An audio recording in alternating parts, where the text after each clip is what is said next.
Калыс Акматович. Угатам. Карасаңыз, мына көрдүңүзбү? Биздин кесиптештер көп эле маселе өрт коопсуздугу болуп атат да.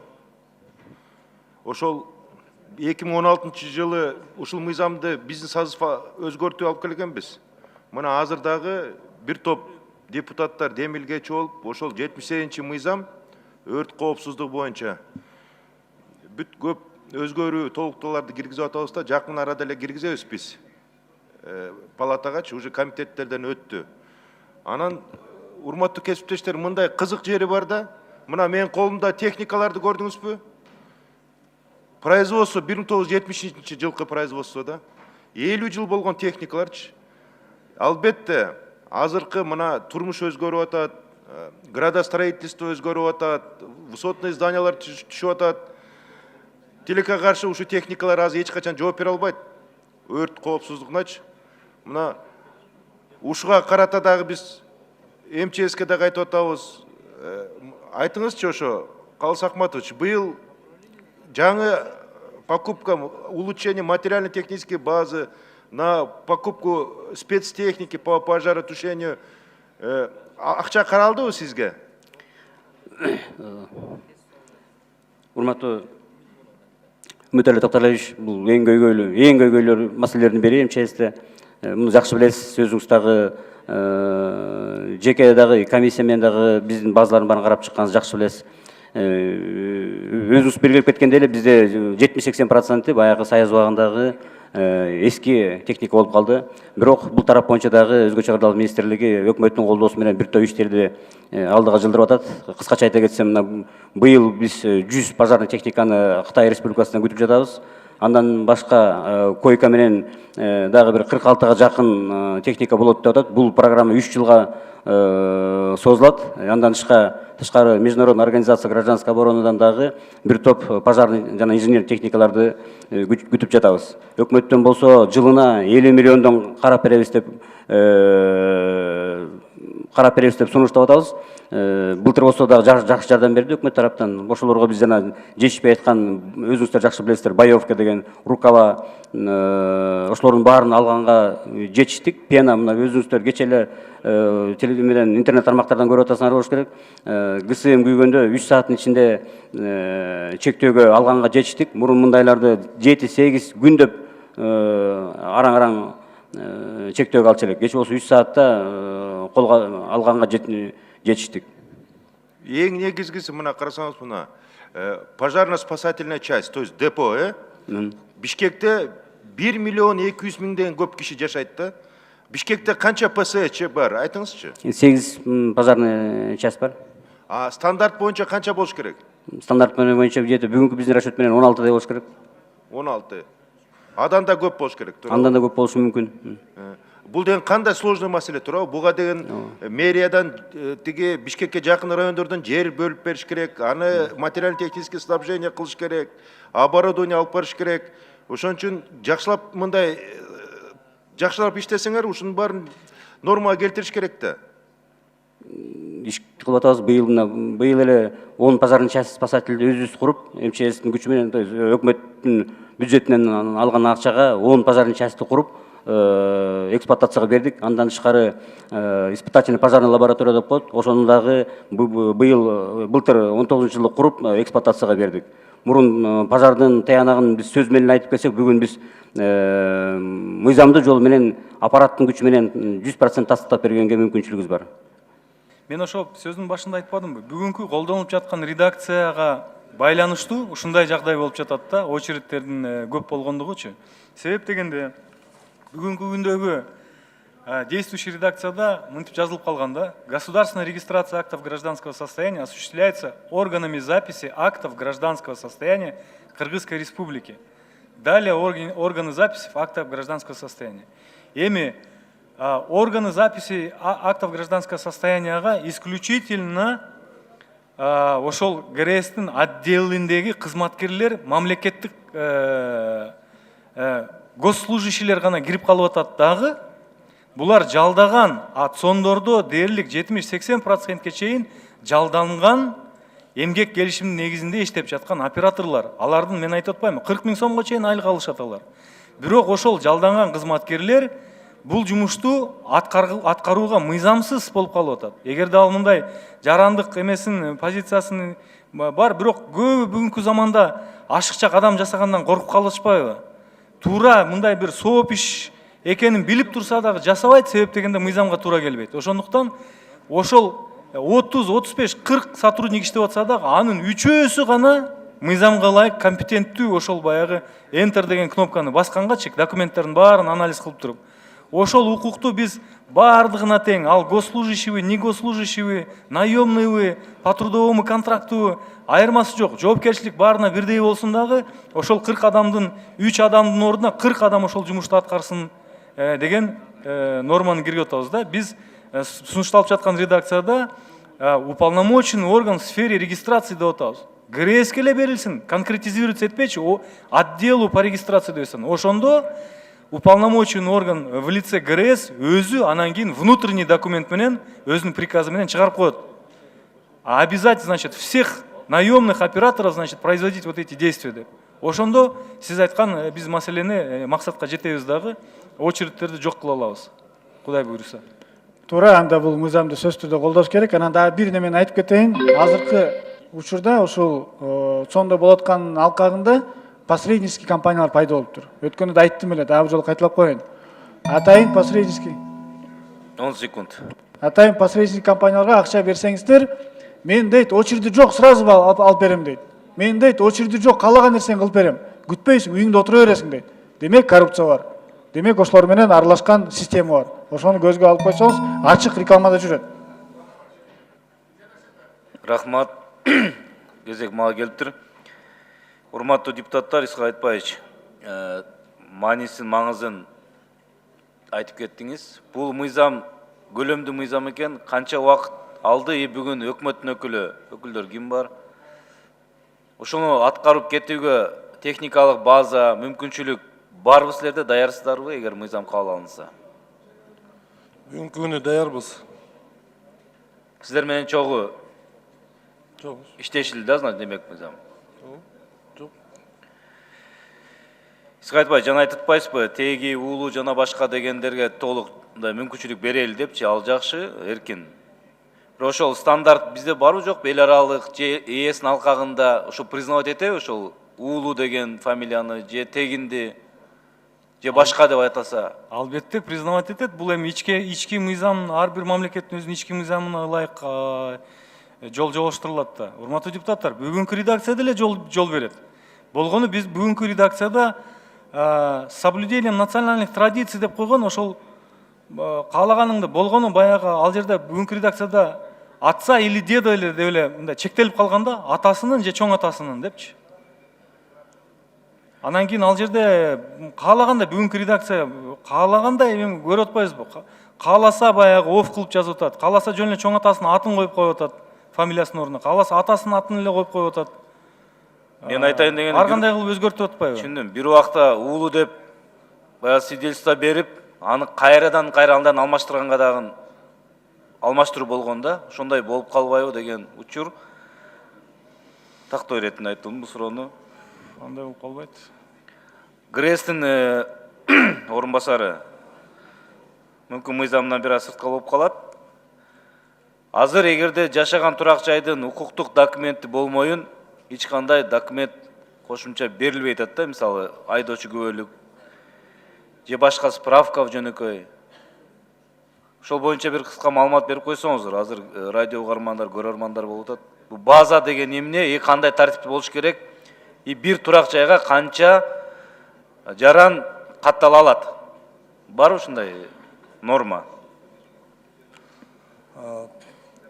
Бүгүнкү күнү мамлекеттик каттоо кызматында жарандардын турак жайында жашаган жери, адрес, пропискасы жок болсо, мамлекеттик каттоо кызматынан эч кандай документтер берилбейт да. Бирок 886 токтом бекитилген токтом менен положение каралган. Ошол жерде жарандын турак жайы жок болсо, ошол жарандар жергиликтүү айыл аймактарга пропискага турганга мүмкүнчүлүк бар да. Ошондо пропискага тургандан кийин биз турак жай белгиленгенден кийин гана документтерди бере алабыз. ошол прописка мыйзамдуу укуктук документи бар турак жайга гана тура алат да, туурабы жаран? Да, албетте. Эми бүгүн өзүңүздөргө маалым, бир топ региондордо, айылдарда укуктук документи жок турак жайлар бар. Ал буну кечээки эле мисалы Бишкек шаарынын тегерегинде эмес, айылдарда Токой фондусунда жайгашкан көп да, бир топ жылдан бери жашап келе жатат, шайлоого деле катышып келе жатат. Алардын акыбалы кандай болот анда? Сиздер мындай бир сунуштар же мындай кеңештер барбы сиздер тараптан? Мирлан Исакбекович, бул жактан азыр иш алып барып атабыз. Бул маселе жанагы буга чейин айтылган жанагы ички миграция боюнча мыйзамда дагы каралып атат. Жеңилдетүү жагы боюнча. Эми саат 2-де дагы кошумча шайлоо боюнча дагы карайбыз. Ошол жерде дагы толук жооп алам деген ойдомун. Рахмат, менде башка суроо жок. Сөз кезеги депутат Карашев Аалы Азимовичте. Рахмат чоң.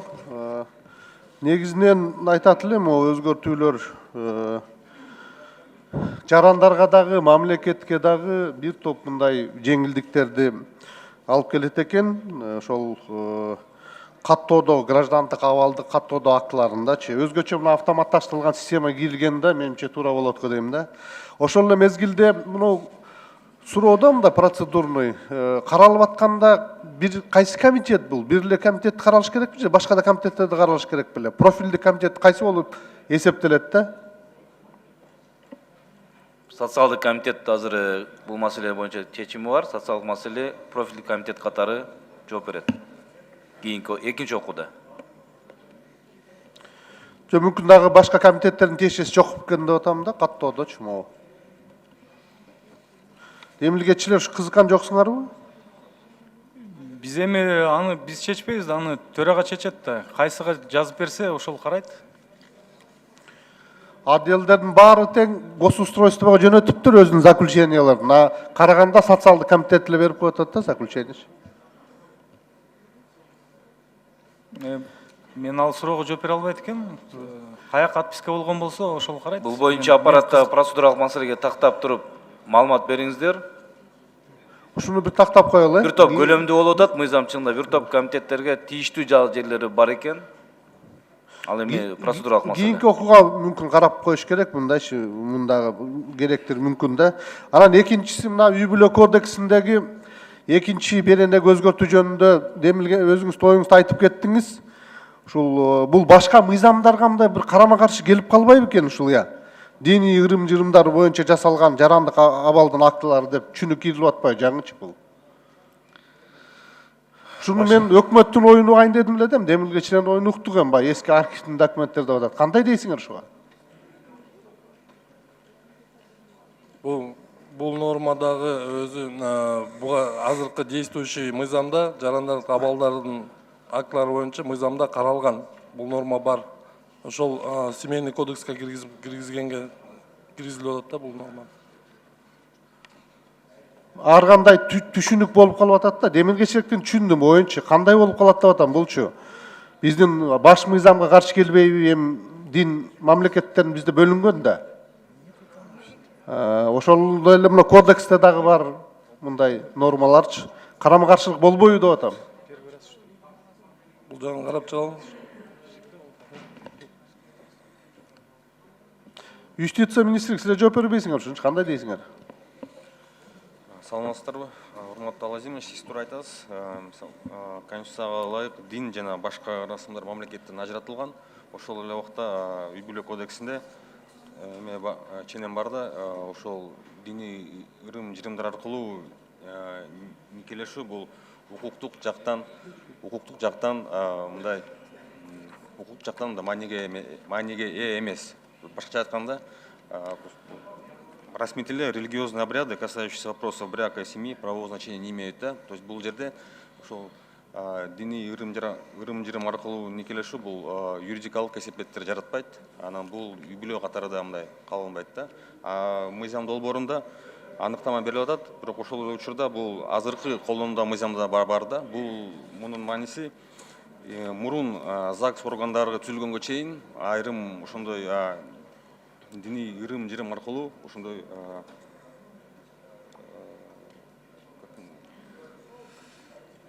нике катталган да, ушул жерде ушул эле маселе да. Мен аны түшүнүп атам. Аны эгерде анда ошону көрсөтүп коелук да, азыр коомчулуктарда эки башка ой болуп калышы мүмкүн. Нике уруксат берип атыптыр, баары ушундай болот экен деп калышы мүмкүн да. Ошо такымды айтып коюшуңуздар керек. Же бир жерине көрсөтүп коелук мыйзам актысында. Алазимович, тура суроо берип, экинчи окууда оңдоп чыгыш керек. мен жооп берейинчи. Туура айтасыз, экинчи окууда тактап чыгыш керек. Кыска айтпай жооп берейин деп атат азыр. Жооп берсеңиз. Алазимович, туура айтып атасыз. Коомчулукта бир топ туура эмес эме кетип калып атат да. Мен баса белгилеп кетким келет. Мына биз шашылышта кыргызча котормосунда бир топ мүчүлүштүктөр кетип калыптыр. Биз экинчи окууда буну так жазабыз. Ушул мына мынтип жазылып калып атпайбы? Анын ичинде түзүлгөнгө чейин жарандык абал актыларын жазуу органдарынын тарабынан калыбына келтиргенге чейин деп мындай түшүнүксүз. Биз так эле жазып коелу деп атабыз. 1924 жылга чейин кыйылган никелердин негизинде түзүлгөн үй бүлөлөр деп так эле жазалы деп атабыз да. Экинчи окуудачы, анан башкача сөз кетпеш үчүнчү. Анан орусча версиясында туура жазылып калып атат, кыргызча которгондо ушундай түшүнүксүз болуп калып атат да. Ошондой ойлор кетип калып атат.